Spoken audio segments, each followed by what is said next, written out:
A young man goes to a school which has only 5 students, and interestingly, all 5 of them are like really attractive women. Want to know what happens next? Let's find out. The story begins with a police officer questioning a student named Yuji Kazami. The officer wonders why Yuji is in the city without any family or friends and even accuses him of being a terrorist. Suddenly, the officer receives a call from a special organization, instructing him to leave Yuji alone. Something is definitely up with Yuji. Why is he all alone in the city, and why is this special organization so interested in him? After being freed from the police station, Yuji meets a lady named Chizuru Takabana, who is the principal of a school called Manhwa Academy. Yuji is surprised because there are hardly any students in the school, even though it's a weekday. And that's when Chizuru tells him that the school is just a normal place for learning, and she takes him to his room where Yuji meets a girl named Sahi Komin, who is a first-year student and a class representative. Chizuru entrusted Komin to show Yuji around the school. Komin is very kind and always helps others. She tells Yuji about the other 4 students in the school. Manhwa Academy is definitely not a normal school. Why are there so few students, and what are the other 4 students like? The next morning, Yuji follows his usual routine of waking up early, exercising, and having breakfast, just like he used to when he had a master's supervision. As he leaves his room, he sees 2 girls, Amine and Makina, talking to each other in the weirdest way possible. Amine is shy, while Makina is outgoing. After a quick introduction, Yuji goes to his class. Amine and Makina seem like interesting characters. Their different personalities will likely lead to some interesting conflicts in the story. Outside the class, he sees a girl named Michiru who is reading something out loud, like she's practicing for a play. He startles her when he enters, and he realizes that Michiru has mood swings and can be temperamental. And Michiru here sounds like a bit of a wild card. Later, Amine and Makina come into the classroom, along with the principal. They tell Yuji that another student, Yuniko Sakaki, only comes to school in the evening. Yuniko is a beautiful girl with long hair, but she's more than just pretty. When Yuji tries to talk to her, she attacks him with a box cutter. Yuji is ready for it, so he defends himself and realizes that Yuniko is different from the others. Yumiko is definitely the most mysterious character so far. Why is she so violent? When Yuji returns to his room, he sees that someone has been there. He finds Amine there, and she's not wearing any clothes. He's surprised and asks her why she's there, to which she replies that she came to change her clothes. Yuji ignores her and grabs a juice from the fridge to drink. Yep, that guy just ignored a literal naked girl in front of him in his own room. After Amine leaves his room, Yuji suddenly realizes that the door to the inner room is open, even though he had locked it in the morning. He wonders if Amine has room keys or if she knows how to pick locks in the school building. In the corridor leading to the classroom, Yumiko tries once more to attack Yuji from behind with her box cutter, but once again he manages to dodge her attack. Is it just me, or is he really strange dodging all her attacks like that? And well, just as it should be, Yumiko gets furious and asks him how he can dodge her like that. In response, he asks her why she tried to harm her classmate. She doesn't answer and leaves, warning him to stay alert in the classroom.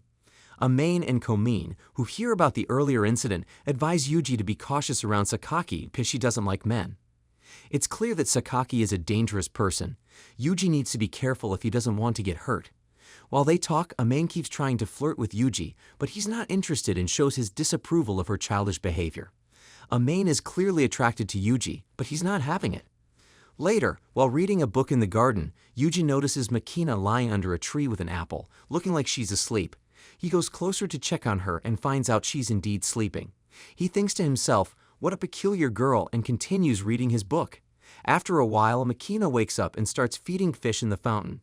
Yuji decides to watch her from behind, but he has to move quickly to stop Makina from falling into the pond as she leans too far to catch a fish. To show her gratitude, Makina gives Yuji her apple and then walks away. Yuniko, watching from above, becomes angry. She seems to be a bit of a free spirit. Yumiko meets with the principal and questions why they allowed a boy to enroll in a girls' school. The principal assures her that Yuji is not causing any problems. However, Yumiko is still not satisfied with the answer, so she offers a reward of 1 million yen on the internet for anyone who can provide information about Yuji. But she can't find any useful information about his past, which only makes her more furious and increases her dislike for him. Yumiko is clearly obsessed with Yuji. It's unclear why she hates him so much, but it's clear that she's not going to stop until she gets rid of him. Yumiko tries to attack Yuji from behind for the 3rd time, but once again, he manages to escape unharmed. To resolve the issue, Yuji informs the principal about Yumiko's actions and her attempts to harm him. The principal tells him about Yumiko's past and her nature, suggesting that he should try to be understanding.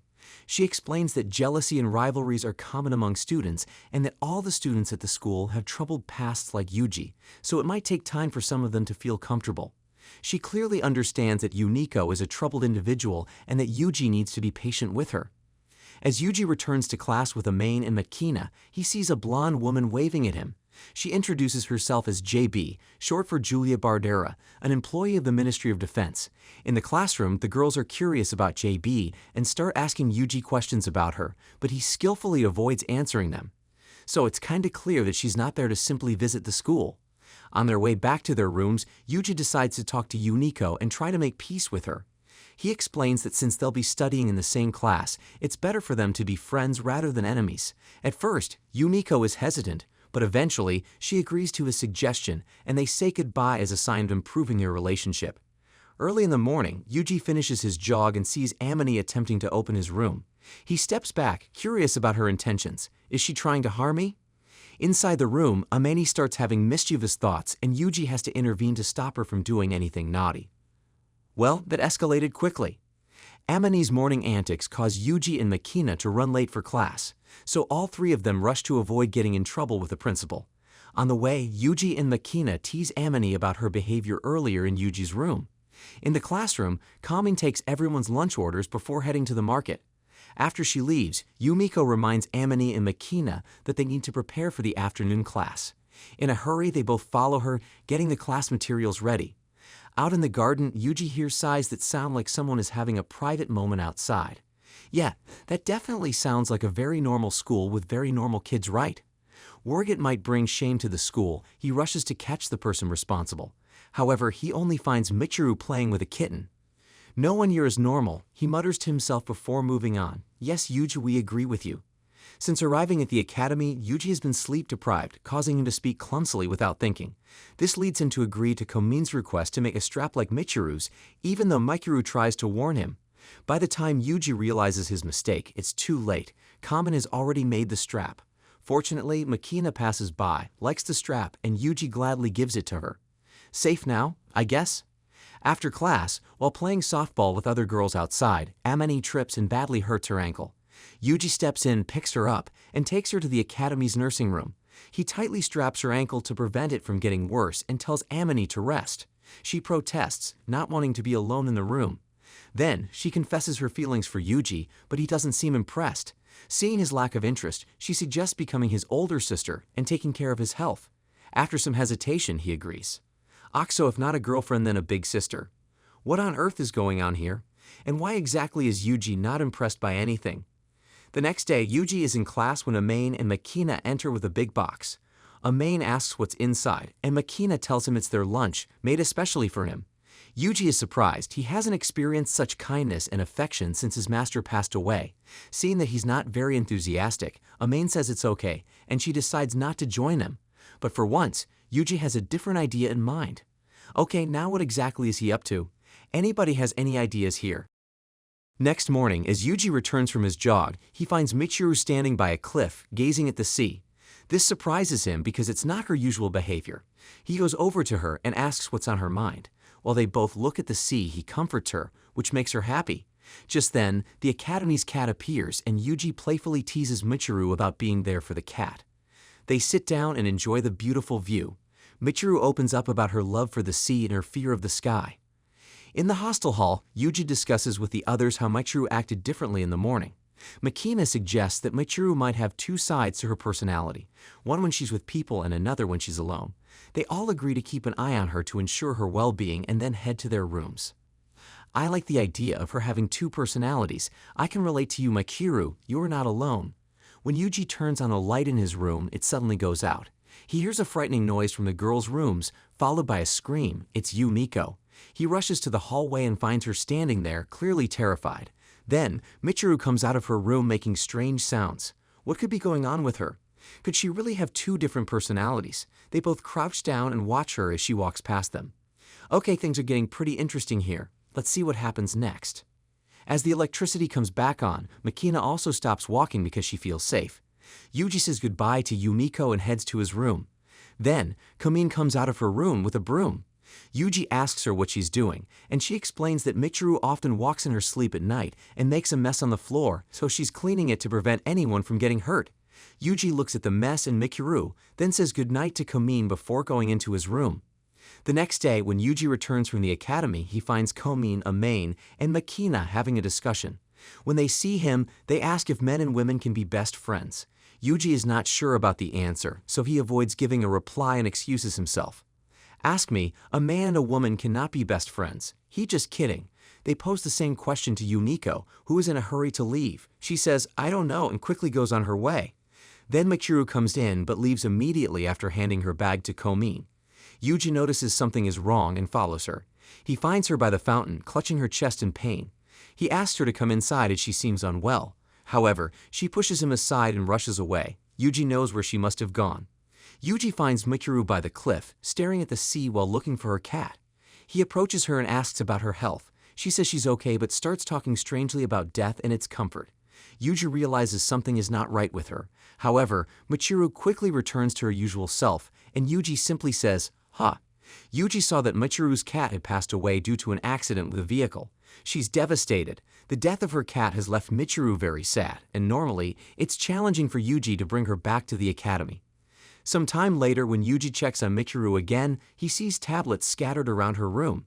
He picks one up and tastes it, realizing they are drugs. This is why Michiru was acting strangely. The next morning, Michiru is back to her usual self, cheerful and lively.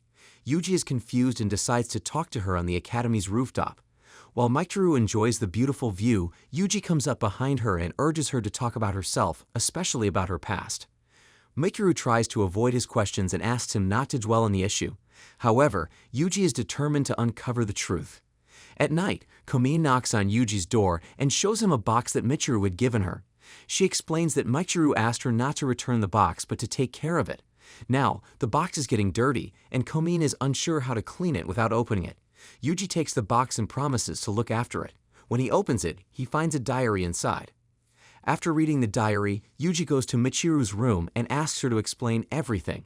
With no way out, Michiru begins to share her past, which involves her friend Michiru. Michiru had a difficult life. She felt unloved and looked down upon, even by her own family. She had no friends at school and was just an average student. One day, she decided to end her life by jumping off the school roof. Just as she was about to let go, Michiru rushed in and stopped her. Michiru told her that one should cherish life, regardless of what others think. They became best friends and spent a lot of time together. However, Michiru had a weak heart, and any shock could be fatal. When Michiru learned about Michiru's condition, she couldn't believe it. For Michiru, life had taken a terrible turn, and she decided to end it all.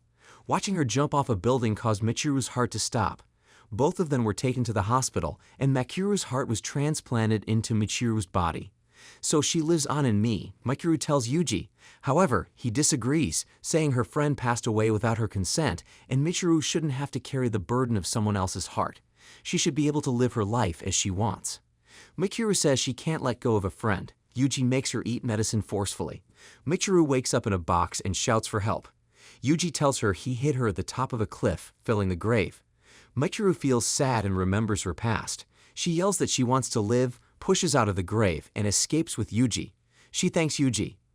Yumiko Sakaki comes from a very rich family. Her dad runs a big company, and everyone knows and respects the Sakaki family. But for Yumiko, it's not a good situation. Since she was born, people don't give her the credit she deserves because she's a girl. Her dad always wanted a son to take over his business, so he didn't accept Yumiko and her mom. Yumiko's mom got really sick and had to go to the hospital. Every day, Yumiko used to visit her mom to make her happy. But one day, her mom said she wished Yumiko was a boy, not a girl. That made Yumiko really sad. No one wanted to see her as a girl. Meanwhile, Yumiko's dad married someone else, and they had a son. Her mother took her life after that. This made Yumiko feel even more left out. She started to isolate herself, not talking to anyone and not letting anyone talk about her or her family. Yumiko was so upset that one day, she hurt one of her classmates with a sharp tool because the classmate was talking about her family. But then, her brother passed away. Yumiko's dad had no choice but to make her the one who would run the business. By that time, Yumiko's anger against her family had gone too far. To keep her safe, her dad built Manhwa Academy and sent her there for school. He hoped that one day, Yumiko would get better and be able to take her place in the family business. To keep an eye on Yumiko's actions, her father requested the Ministry of Defense to send one of their agents, Yuji, to watch over her. However, when he realized that Yuji couldn't get close to Yumiko, her father reached out to JP and asked her to use any means necessary to make Yuji convince Yumiko to come back home. He even threatened to send his men to attack Yumiko if she didn't change her mind about staying at the academy. Understanding that the conversation was going nowhere and feeling the hopelessness of the situation, JB decided to leave. The next day, Yumiko and Yuji are outside when some people attack them. Luckily, Yuji handles the attackers, and they both come back safely. Yumiko's dad gets really mad and sends her a message telling her to come home right away, or he'll close the academy. Yumiko agrees to go back home. When her dad arrives to pick her up, Yumiko starts shooting, and everyone has to quickly find cover to stay safe. And with this, our time together has come to an end. If you want to know the rest of the story, feel free to leave a comment below and we will surely deliver it to you.